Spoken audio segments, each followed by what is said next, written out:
Good evening. This is CTV News from Monday, April 4th. I'm Byron Scott. And I'm Denise Douglas. Thank you so much for joining us this evening. A Supreme Court ruling today affects how states can draw their legislative district lines. The plaintiffs in a Texas case argued that counting non-voters, children, mentally disabled, non-citizens, and others diluted their political power. Political experts said the interpretation would redraw the American political map in favor of whiter, older, and a more conservative electorate. In writing for the majority, Justice Ruth Bader Ginsburg said a voter-eligible apportionment would upset a well-functioning approach to districting that all states follow. Attorney Aisha Braveboy agrees with that decision. I think it was a good decision. I think this was this decision was really motivated, as many things, by politics. It was brought by, the Republicans in Texas who wanted to really advantage the more rural parts of the state that have lower voter population sizes, but have more eligible voters in the district. And these urban areas, many of these urban centers, they contain a lot of young families, a lot of individuals who may not be here legally, quite frankly, and they can't vote, and individuals who may be returning citizens as well. The High Court first forced states to draw their legislative districts with roughly equal populations in landmark decisions in 1962 and 1964.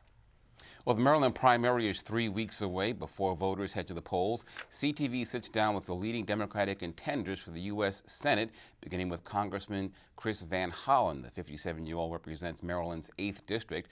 Before his election to Congress in 2002, he served in the General Assembly as both a delegate and state senator. Rochelle Metzger has more.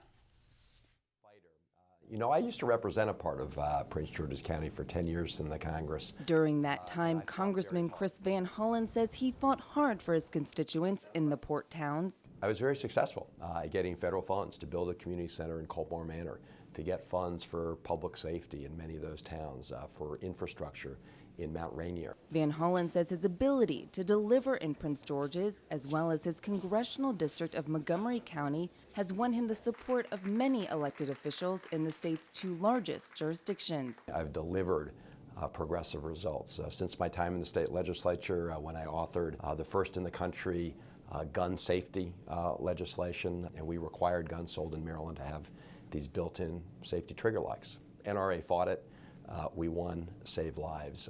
I've led the fight for increased funding for our kids' education, early education, Head Start. Van Hollen says funding for early education is essential to help close the achievement gap. In the budget that I've submitted on behalf of my Democratic colleagues, I'm the senior Democrat on the Budget Committee, I have put $70 billion, which is what President Obama has proposed, directed toward early education efforts. That helps close the achievement gap, but we also need to make sure we reduce class sizes, which is why I pushed for something called the Keep Our Promises to America's Children and Teachers Act, the Keep Our Pact Act, which would require the federal government to do what Maryland does, make education a priority and fully fund it. When he first came to Congress, Van Hollen says he was a leader in the fight to get big banks out of the student loan business.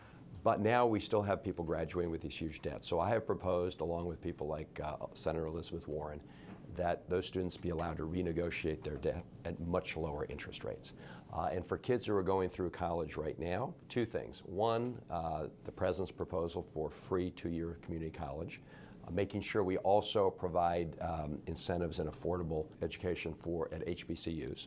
Van Hollen says the Affordable Care Act was a giant step forward in getting millions of Americans without access to health care, but he says there are changes he'd like to make. I believe we should create a public option within the Affordable Care Act to create more competition on the private insurance market, on the exchanges.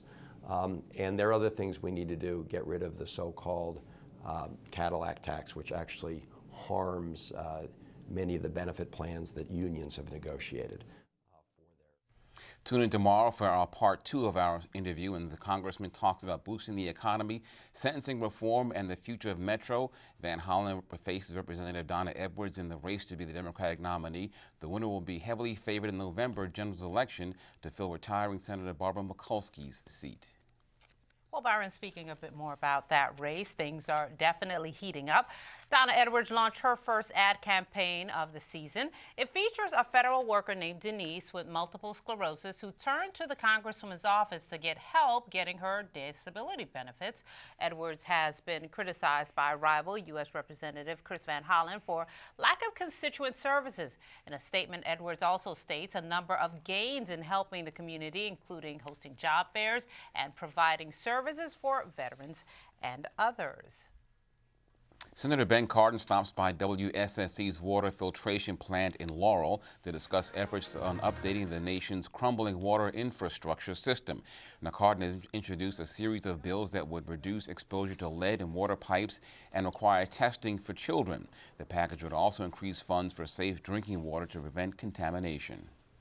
And the federal share right now of what we're appropriating annually is about $2 billion. It's just totally inadequate.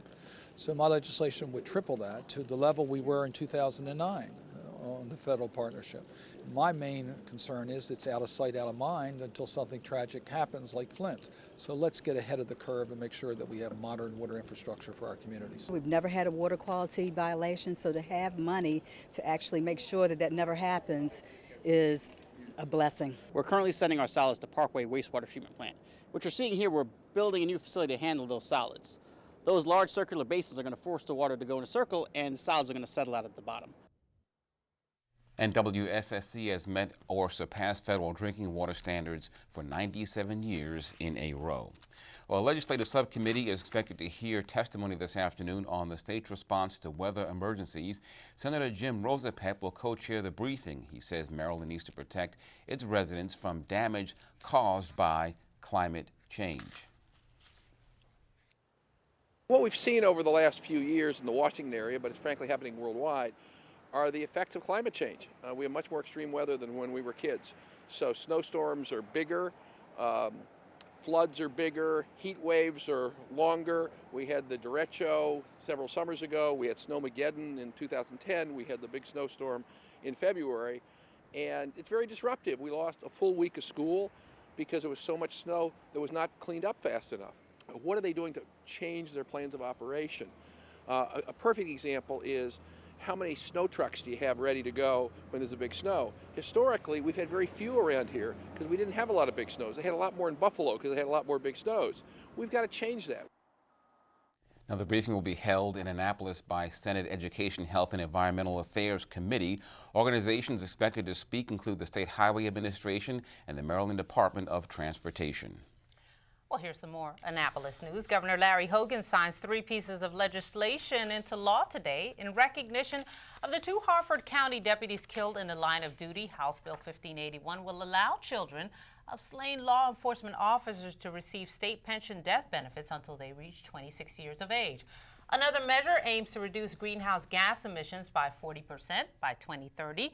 Lastly, House Bill 462 will return over $60 million to Maryland's Preservation Program. And you are watching CTV News. I'm Denise Douglas. And I'm Byron Scott.